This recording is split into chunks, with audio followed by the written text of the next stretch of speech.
Buongiorno, buonasera, benvenuti amici, welcome my friends. My name is Vincenzo and welcome to my channel, Fountain Pen Therapy. This is the weekly recap, folks. I enjoy this format. I enjoy doing this. It's dated February the 16th, 2024.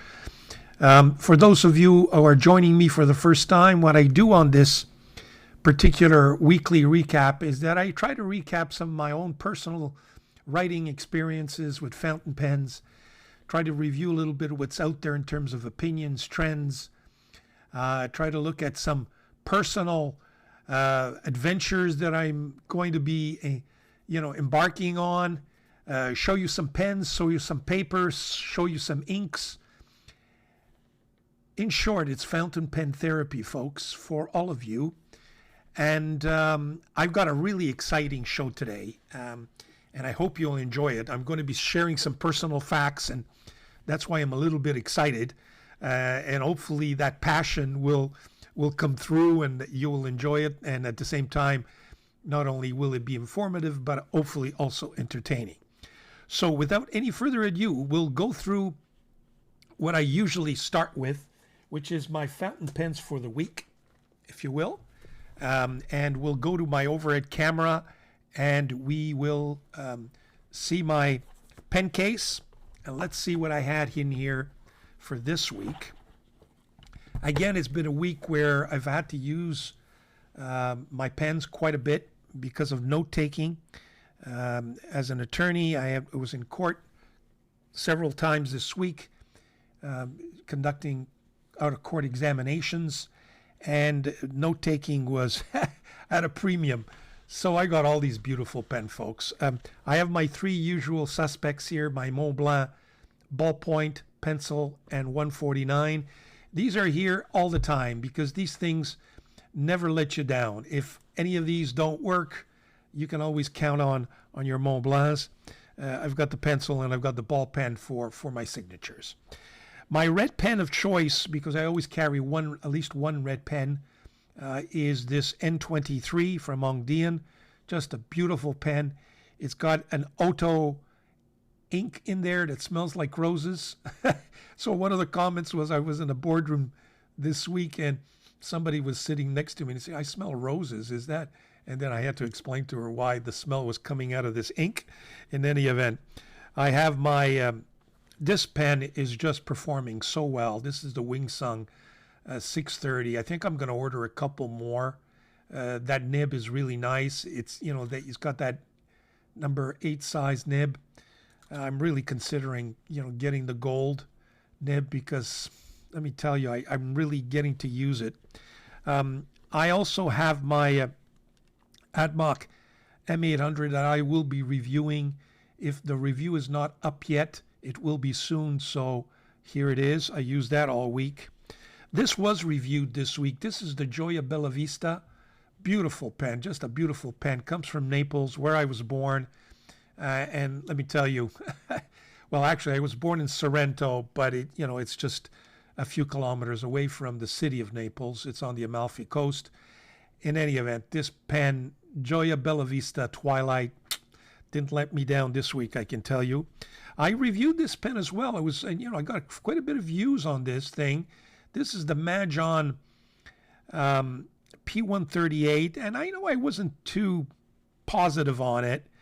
As it turns out, it really is an imitation of a Montblanc pen, but I had spoken of the Montblanc Egyptian.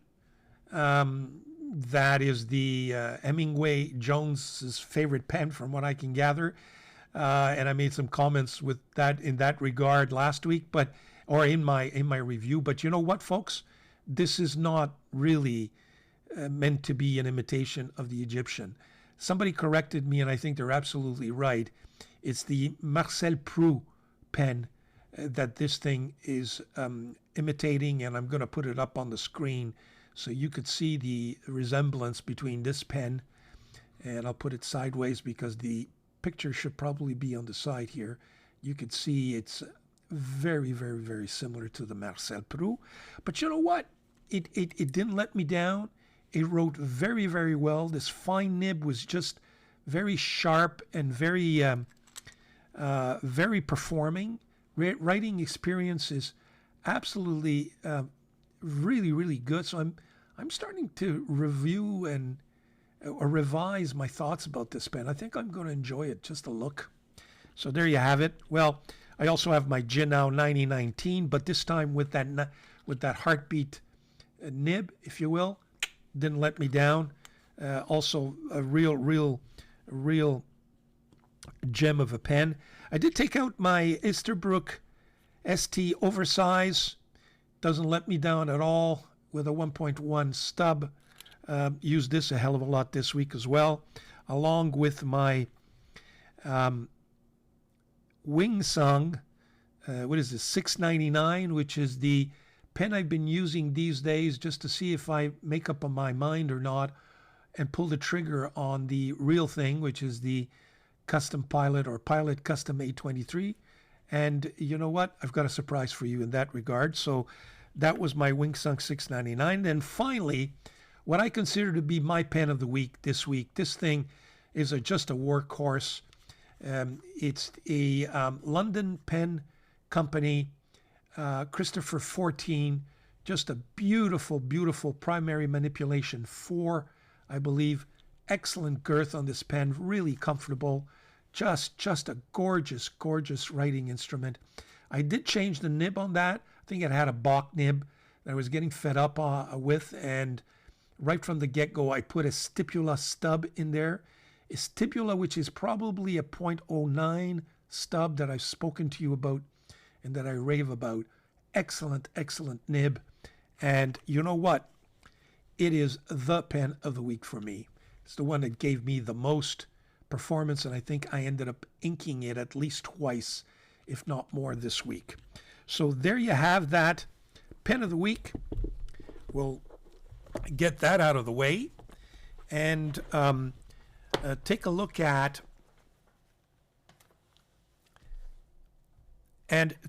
three pens that in fact are I've ordered. One of them is the Aurora Epsilon, and I think I mentioned to you already that I ordered this pen and I will be reviewing it soon. It will be part of my promise to show you at least one Italian pen that I purchased at less than $200, one every month. So this one would be probably one of my monthly pens, but I've spoken to you about that one already. The next two pens that I ordered were, I don't know if you guys have seen this, especially on Amazon. It's the Wordsworth black pens. And actually, let's go overhead. And I was very curious about these pens. They have excellent marketing. And I said, you know what, let me provide some input for my viewers. And I kind of took two for the team, so to speak, because these pens are a complete disappointment, in my view. Lots of marketing, but but I had to take a look at these things. And two pens, but came in different packagings for some reason. One was a very elaborate, as their marketing, with 24 ink cartridges. Here's the pen, small nib, 0.5. I thought I would get kind of a Scrivener pen performance, but not at all. Not at all. The other one just came loose. Yes, it had cartridges, but it was loose. This is this green one. There you have it, small nib. You know what, folks? I'm not even going to bother with reviewing these pens. I might change my mind. There may be I will maybe prepare a review and maybe post it at some future date, but I'm having second thoughts about even wasting anybody's time with these pens. I'm just so negative about them. But I think it may be a good idea that people who are curious or are on the verge of ordering these pens because of the marketing, that maybe I provide them with my input. It's not always the good pens that need to be reviewed, but what I consider some of the, lower quality pens for some reason that attract a lot of attention, that may be worthwhile for the viewers as well. But second thoughts. So that's one order that I did receive. The other one that I'm a lot more enthusiastic about is this Leonardo da Vinci, Leonardo Ficina Italiana Magico collection in the typical packaging that these Leonardos come in. Here it is with the, and here's the pen. And I will be reviewing this gem of a pen very, very soon. And of course, it will form part of my less than $200 Italian pens monthly, monthly offering, if you will. So there it is. It's just a beautiful pen. I'm very, very happy to have added that to my collection. I was missing a Magico in my collection, so I've completed that, and I will be reviewing it sometime soon. So those are the 3 pens that I received this week. Now, I have 2 pens that are stuck somewhere, and I don't know why it's taking so long. Actually, let me just take a sip of my espresso here. And why they've been stuck so long, it might be just because they're overlapping the Chinese, it was the Chinese New Year not too long ago, last week. And maybe some of the shops or, some of the orders may have been delayed. So that explains why I didn't get these 2 pens. And the 2 pens in question are, and let me just switch here to my, it's the Jinao 9019 that I did not get. Actually, this one I got. It's the 9016. Sorry, that's the wrong one. I should have. And I probably have it in my orders somewhere here. Let me just check that for you. That I don't know, for some reason it's taking longer. Okay, no, it may be with Etsy. Apologize for that. And anyway, it's the 9016 that I'm not getting, and not the 9019 with the art beat. So I don't know what's taking so long. The other one is this Fullerwin that I'm really curious about, and it's taking longer than anticipated. So those are the 2 pens that I've ordered. I've ordered, folks, believe it or not, I have taken the jump and I've put in an order. Where is it now? Do I have it here? Yeah, there it is, folks. I took the jump. Pilot Namiki Custom 823. I've decided that I'm going to order the real thing. The $6.99 convinced me. I've ordered this in the black version. It's a broad nib. Look at the price, $246 Canadian, American, straight from a Japanese supplier. It was the lowest price that I could find, so I took the jump. I think I've done enough research. I think this is going to be a beautiful addition, so I am really looking forward to receiving that one. The other one that I ordered is Peyton Street. Do I have it actual opened up? Let me just see here. No, I don't. It's the Peyton Street Pens PSP Lotus. It's a Lotus collaboration, and it's this one right here.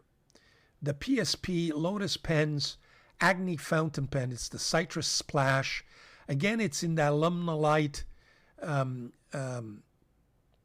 material, which I really loved. I have the Lotus Arthur, which no longer is available. Must have been sold out. Look at this, folks, $135. It's a oversized pen. It's got a Yowo number 6, new in the box. So I'm really looking forward to receiving that Lotus pen. And those, in fact, are the pens that I've ordered and that I'm looking forward to receiving. Now, let me just look at my notes here. In terms of inks, the inks that I'd like to mention, actually, is two items to mention to you about in the category of inks. The first one is that I have ordered, and let me just see if I have ordered these inks. Again, just bear with me here. I'm going to go into my account and see if I could find them for you.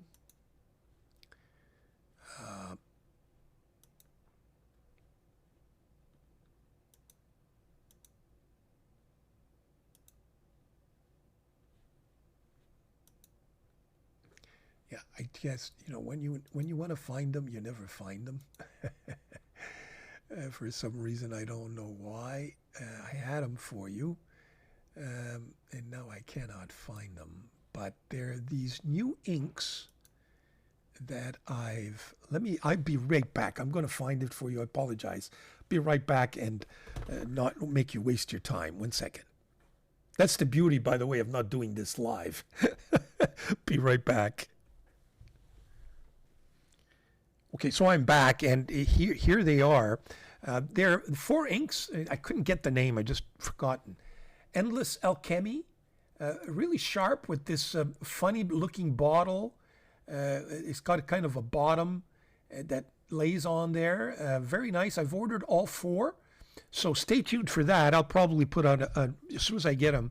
There should be some interesting colors there, and I'll put a review of those inks as soon as I receive it. So that's the ink. The other ink, and we'll go over to my overhead camera at this point. What I wanted to show you was I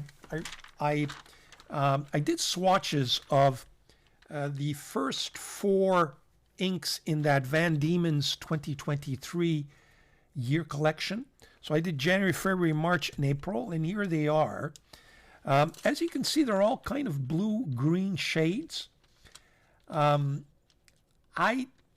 than the one in March, the other ones are a little bit too light for me. These are in the style of those Sailor Mano, kind of light inks. Unfortunately, I don't appreciate those type of inks. I just don't like them. The February one is not bad when it dries, but just the writing experience wasn't the greatest. But this March one, which was a real winner, I think, has some sheen in there, a darker color. And then, of course, you have April, which is even lighter. When you see them on paper, they look very interesting, and some of you might like these shades. So I figured, these are the first 4 inks, and what I'll be doing is I'll do the next 4 and the next 4 and the next 4 until I completely review all 12 of them. But there you have it. So these are, I didn't think they deserve a complete review for 20 minutes. You have them all here just for you to take a closer look at. There you have January, which, the swatch looks really nice, but just the writing experience wasn't the greatest. There is February, which is not bad. That's my second favorite. It's, there's a lot of shading, and there is, it's a darker ink. And there you have March. March is, for me, the favorite one there of the gang.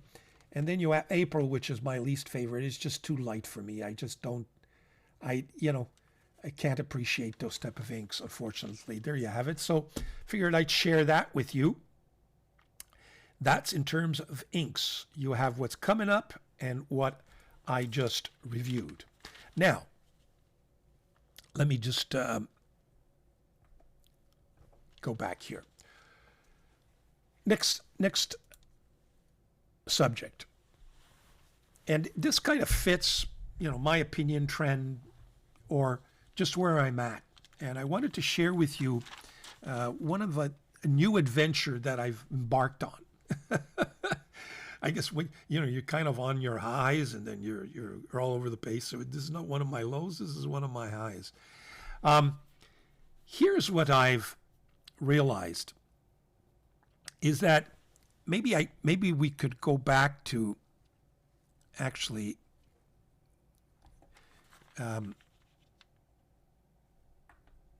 my overhead camera. As you can see, my handwriting is what I would term, it's straight. It's in other words, it's more vertical. There's no slant to it. It's not cursive handwriting, okay?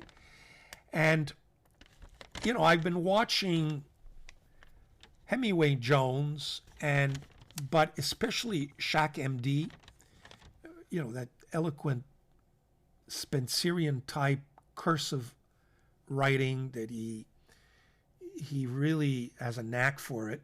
And I did reach out to him, and he's telling me that I've asked him all kinds of advice, and he was kind enough to respond. So as you can see, my cursive or my handwriting is kind of vertical.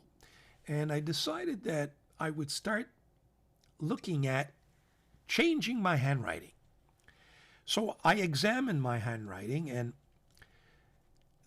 first of all, I in examining my handwriting, I came to 4 conclusions. Okay. And all of this is with the hope of being able to change my handwriting from this straight up vertical handwriting to a cursive slanted handwriting. Now, I have a couple of issues that I needed to deal with. The first one is, and you may have noticed it, is that I have a slight tremor in my hands. And no, it's not Parkinson's. It's not a disease of any type. I've had it verified. One of my viewers was very concerned about it. But I do have a hand tremor. I've had it for almost 25 years, okay? My hand, and it varies from morning to night, but it has a tendency to shake. So if I have a fine nib and I'm trying to control my handwriting, it's very difficult if the hand shakes. And, so that's a physical issue. And, for those of you who watch Hemingway Jones, he's already shared with you shared with us that he has an issue as well. He's got one of his writing hand has a little bit of numbness to it. So he has to hold his pen in a certain way. And I must say, he handles it just beautifully. So that's one of the issues that I'm going to have to deal with when I start changing handwriting. The other one is the fact that I've got to go from vertical to slanted. And now slanted, some people are suggesting 46 degrees, 52 degrees, 56 degrees. So that's an issue that I'm going to have to tackle. And the other one is, what kind of nibs am I going to be using? Am I going to be using stubs, broad, medium, flex, fine nibs? So those are all things that I started to tackle. And the other issue is, okay, I'm embarking on this adventure. I want to do some research. So the first thing I did is I said, let me see if I can find a site that will give me some information on this. And I'll put it up on the screen. The site is this gentleman by the name of Rajiv Surendra, who has this great video, lengthy one, but goes through all the handwriting and calligraphy basics, cursive and Spencerian, and suggests some reading. I think the video has something like 70,000 views or something. And so I ordered, on his recommendation and other videos that I saw, I've ordered some books that I'd like to share with you, one by one.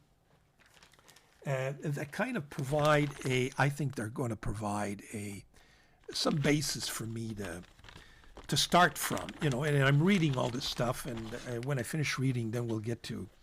The first one is this series of little books that I think have existed for I don't know how long, and they've kind of been republished. Some of you may have seen this.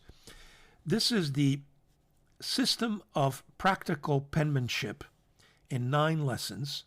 This is the theoretical book, and it goes through just fascinating. I've just started to read because I've got others that I'm reading, but it goes from the position that you should be on your desk, your arm movement, really interesting stuff.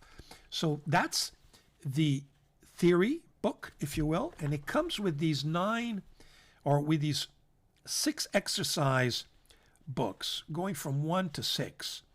And it also has kind of a paper that you can do all your exercises with, going through step by step, going from the lesson number 1, which actually it's got this grid sort of paper practice sheets, to then more normal sheeted paper or lined paper. Some of it lined very thinly, some of it lined a little bit more widely, or wide lines. So I'm looking forward to using this after I've read the theory. So that's the first book, or if you series of resources that I've looked into. The next one is what is probably the best one of the lot, and it's The Art of Cursive Penmanship by Michael Sull. Let me just back up a little bit here. Really interesting stuff. I've got to tell you, this one, I'm almost finished reading it. It goes through almost everything, and it also offers practice exercises. It goes through the history of cursive handwriting, and it gives you model letters to look at. It has chapters about everything you need to know and how they recommend that we proceed, whether you're left-handed or right-handed. Really interesting stuff. This is probably the best of the lot. The Art of Cursive Penmanship, a personal handwriting program for adults. Michael Sull. Really, really great stuff. I really recommend it. And that gentleman in that video also did. The next one is a more fun book. It's called The Universal Penman, engraved by George Bickman. This kind of goes through different handwritings or different versions of cursive and different versions of Spencerian writing, but you have something to read, and the text or the resource that you're reading is in different handwritings. So that's also, I find it very, very interesting going through it all. So this can inspire you in terms of how do you do your capital T's, your capital H, because there are different variations, So very, very interesting. And again, it's a question of getting visually understanding, getting used to the cursive or Spencerian writing, and its different versions, and then kind of pick and choose, a little bit like Hemingway Jones does with his research. He goes into libraries and finds different versions, and proceeds to kind of take those versions and write them out in his journals. The next one is this Spencerian Handwriting, the complete collection of theory and practical workbooks, perfect cursive and handwriting. It gives you exercise sheets. Again, really, really nice. I'm looking forward to being able to. It's by Platt Rogers Spencers, so that too I will be looking at. The next one is Classic Calligraphy for Beginners, Essential Step-by-Step Techniques for Copperplate and Spencerian Scripts. A little more colorful, more modern-looking technique book, which I think you can, all kinds of tips about warm-up exercises, the rest, and again, that's more reading for me. And then I've got some practice notebooks that I also purchased with, practice sheets. And I'm going to be looking at that, I think, next week. The theory being that the first part of this whole adventure is to kind of educate myself a little bit, do all the reading. Then the second part will be to actually decide on how I'm going to go about changing my handwriting. I've got to tell you, all week, and maybe even my future reviews, I will be offering or practicing slanted, or my own version of my own cursive handwriting, because I realized, I'm in my 60s. So I'm not a teenager just learning, or not a teenager, an elementary school student just learning how to write. So it's going to be very difficult for me to adapt. So I'm going to kind of, probably go in between. I don't think I'll be able to write Spencerian calligraphies like some of these calligraphers do that I've seen on the internet. But, I'm going to kind of adapt in my own version, if you will, so I feel comfortable. But I think the next part of the adventure will be to, one, figure out what kind of paper should I use.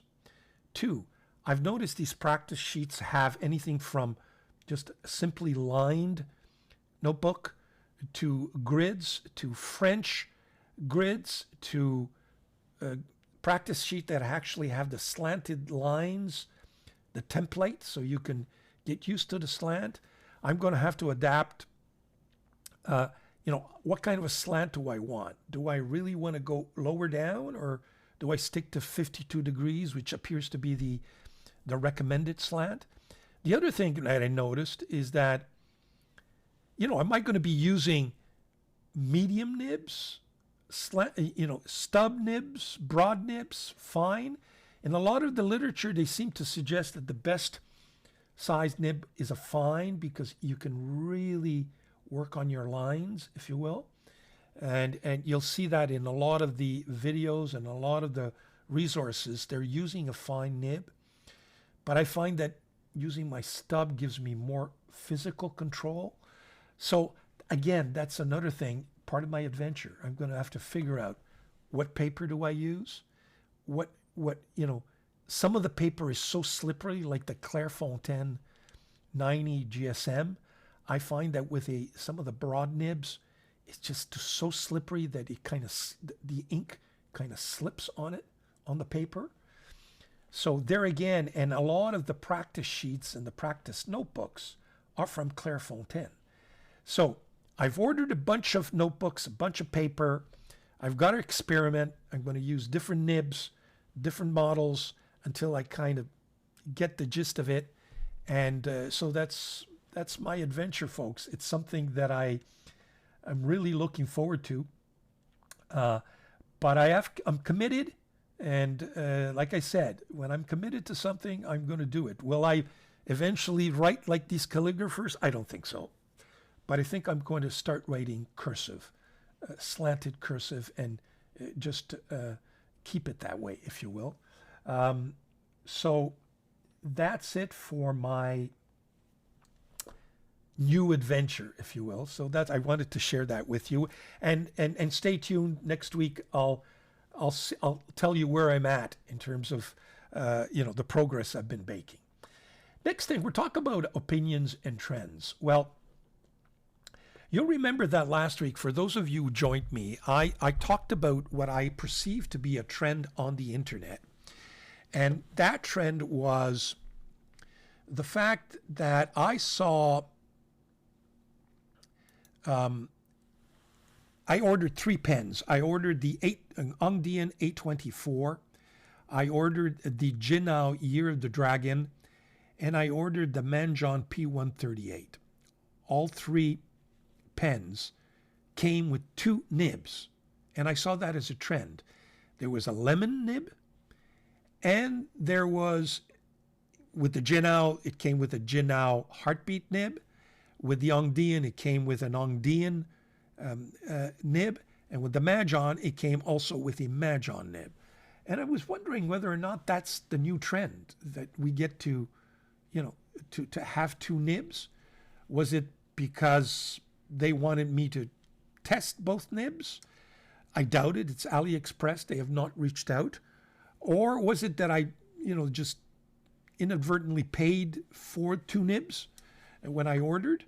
Then I had a viewer. I also mentioned the fact that I asked somebody, or I asked the viewers, I'm going to get into some of these hero nibs, hero pens. Can anybody suggest some?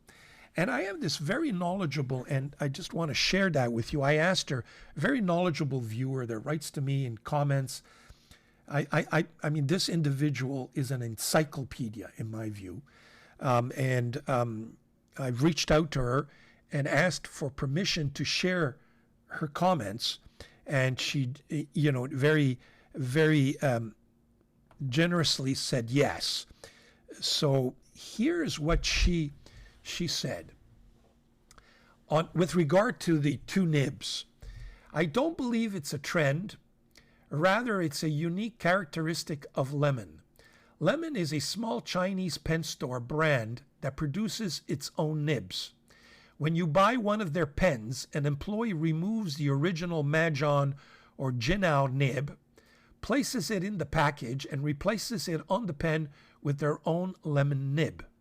While you might not prefer the vertical architect nibs, because I mentioned various times that I just can't write with them, as you are used to the exact opposite, horizontal stub nibs, from a quality standpoint, they are above average. She's referring to those Lemon nibs. I suspect they're using one of the new miniature CNC machines that some brands have started using to precisely shape the nibs tipping.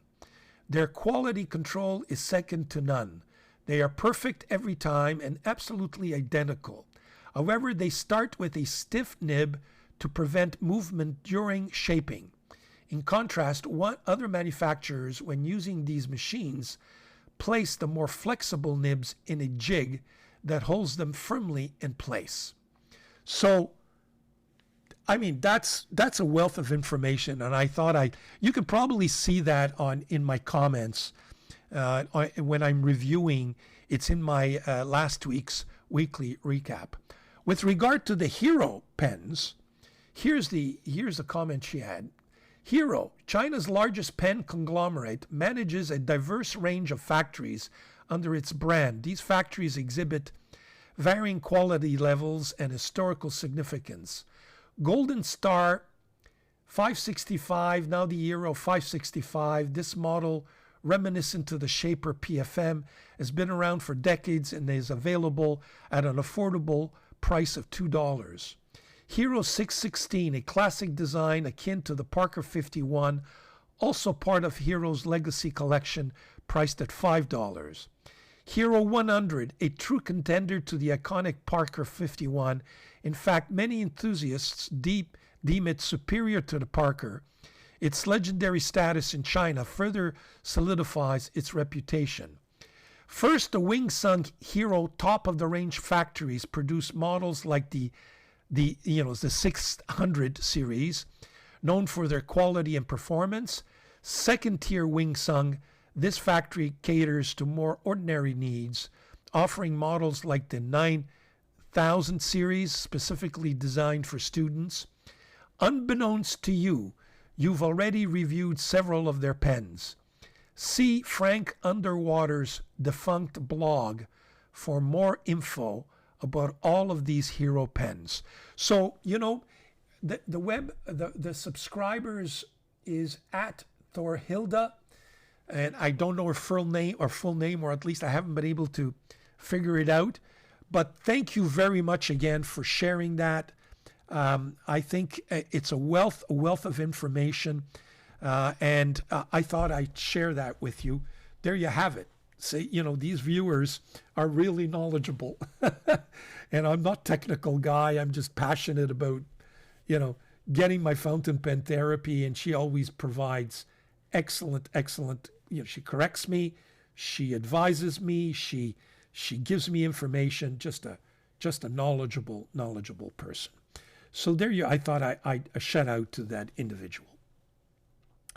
Now, what's new and out there and worthy of mention in terms of new pens on the block?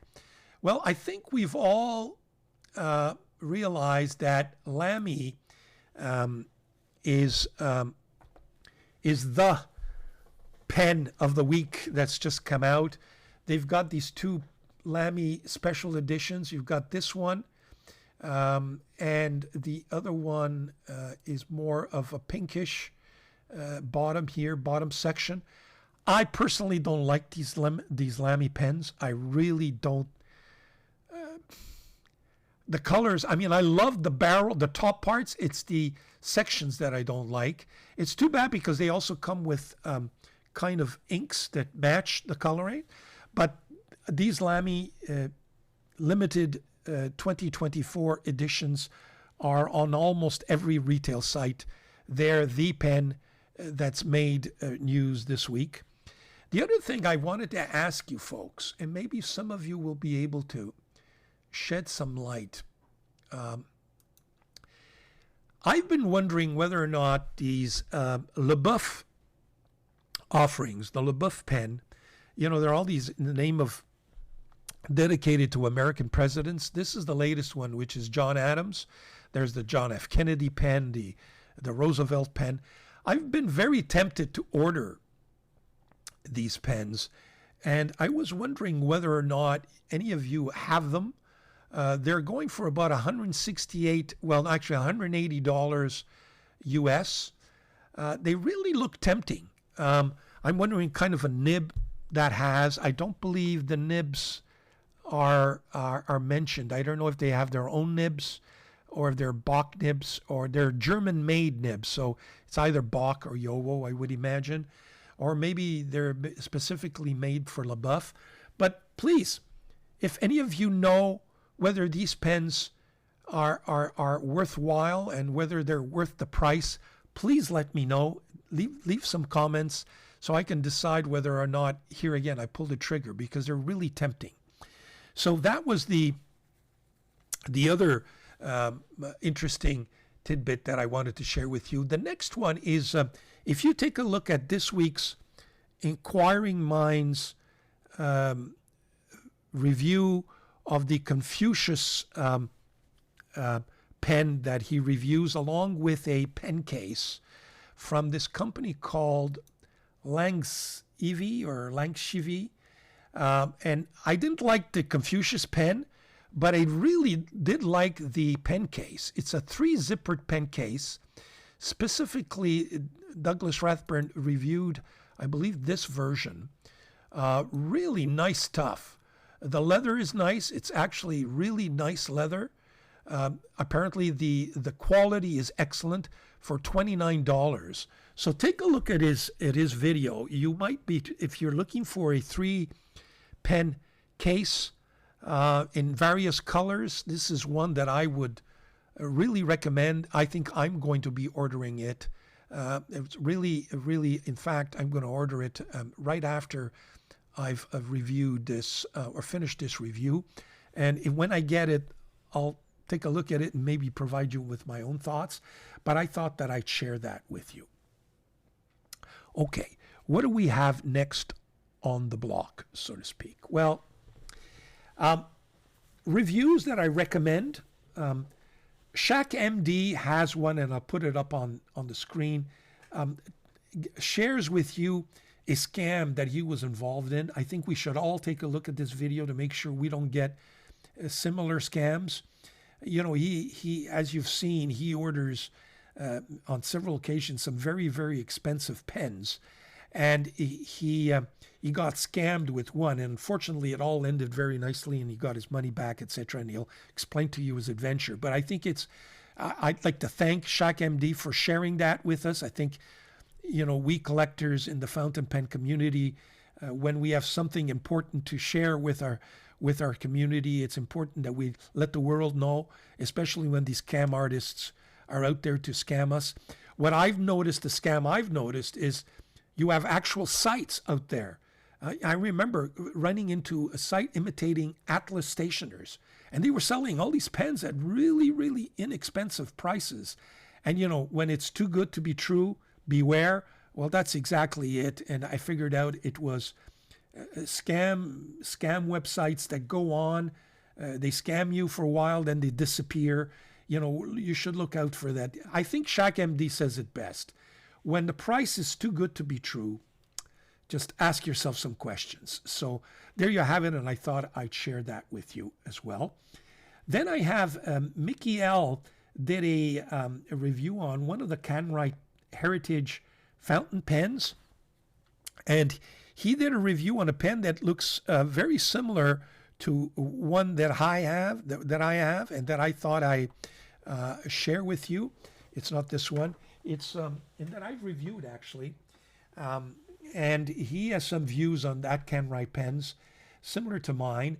And this is the one, I think this is the nicest looking Can-Write pen that they've made. Check out my review on this.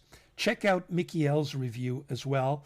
It'll give you some, a different opinion. They have beautiful nibs, by the way. The quality is not the greatest.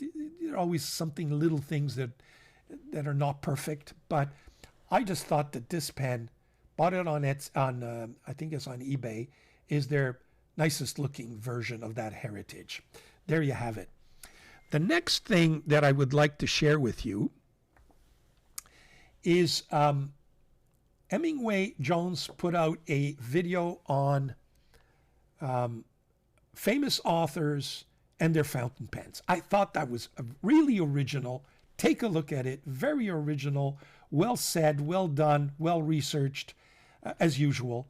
And it kind of, when I heard him say that, some of those authors actually wrote out their books and that they used this pen writing out, and he got into Hemingway, he got into some of the references on some of Neil Gaiman's books, and especially Hemingway, the fact that he thinks he used probably the Parker 51. Well, I wanted to share with you my own experience.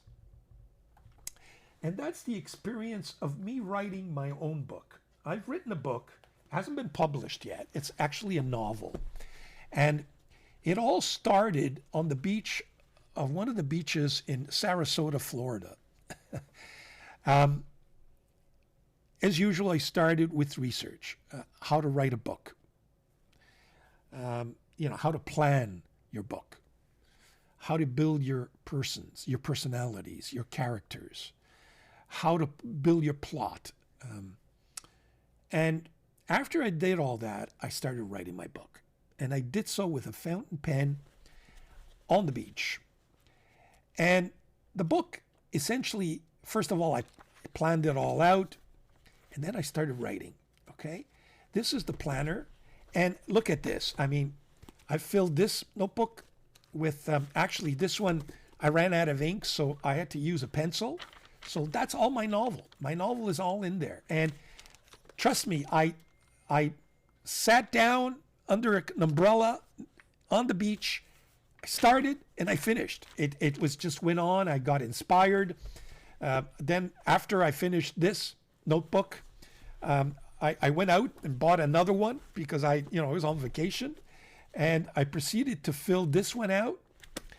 And I filled this one, and I've got actually filled this one as well. And then I went home and I typed it all. So I figured, something like Hemingway would have done, or I think it's Hemingway, I forget, but that's what he would do. He would kind of actually write out his novel and then, transcribe it type it out. Maybe in his days it was actually, one of these typewriters, and not a computer. But I've got the novel done, folks. It's absolutely great. It is really a nice novel, I gotta tell you. I think it's probably better if I work on a transcript of an actual script for a running show that has many episodes. I think it reads that way, and it's kind of, there's the past and there's the future, this thing, 50 years or 30 years earlier, and it starts. And so you've got the present that's running, you've got the past, and then the present and the past kind of meet and up to the conclusion. I've already got book number 2, the second episode, the sequel, already planned out. I just haven't had the time to fine tune it. I want my son, who's an English major, etc., and he's he's got a master's in journalism. I want him to look it over and correct all my grammar and all that before I actually send it to somebody or actually have it reviewed. But I thought I'd share that with you. I wrote my book on the beach, in journals, partly with a fountain pen, partly with a pencil. It's contained in these 3 notebooks, or 4 notebooks, if you will, which I subsequently transcribed in my computer. So I thought I'd share that personal tidbit for you. And if Hemingway Jones is watching, and I know he probably isn't, but if he is, he asks whether or not he should do a part 2. Absolutely, do a part 2. I think it's a fascinating subject, because if you don't do it, Hemingway, or Mr. Jones, or whatever your real name is, I'm going to do it. Okay, there you have it. Anyway, folks, that's it for me. I've rambled for quite a bit. I know it's a lengthy show. I hope I shared with you some tidbits, some good stuff, some information, and some personal thoughts. Thank you very much for joining me. Stay tuned next week. I'm going to put up 2 videos for sure this week. One probably Tuesday of the coming week, and one probably Thursday. It seems to be the kind of not a trend, but a sequence that I'm adopting slowly. There you have it. Enjoy your fountain pens. Grazie molto. Arrivederci. A bientôt. Merci beaucoup. Gracias. See you soon.